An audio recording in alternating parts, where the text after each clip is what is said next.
этого года в России действуют новые правила для получения вида на жительство, гражданство или патента на работу для иностранных граждан. Теперь им необходимо сдать несколько экзаменов. Сделать это можно только в сертифицированных центрах, которых по России немного. К примеру, в Якутии их всего два. Один в столице республики, и в ноябре еще один центр открылся на базе МРТК в Мирном. Подробнее об этом Роман Муконин. С 1 января 2015 года в России изменились миграционные правила. Теперь иностранным гражданам необходимо сдавать экзамены на знание русского языка, истории и законодательства России. Только в этом случае они могут получить разрешение на работу, проживание или право получения гражданства в нашей стране. Для этого решением правительства по всей стране были определены 5 сертифицированных центров. На Дальнем Востоке им стал Тихоокеанский государственный университет. Именно он имеет право выдавать лицензии на открытие центров тестирования в других регионах.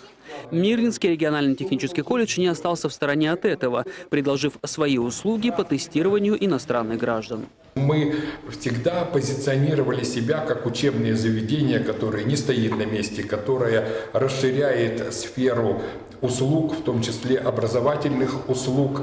Поэтому для нас это было вполне естественно, что мы вышли сами по собственной инициативе на Тихоокеанский государственный университет. Наши специалисты колледжа прошли там необходимую подготовку. Теперь МРТК – единственный в Западной Якутии сертифицированный центр для иностранных граждан. Здесь можно будет не только сдать экзамены по языку, истории и законодательству России, но и пройти специализированную подготовку к этому тестированию. При сдаче иностранными гражданами и лицами без гражданства комплексного экзамена они получают сертификат государственного образца, который дает им право заявиться в органах Федеральной миграционной службы на получение разрешения на работу, патента, вида на жительство и разрешения на временное проживание.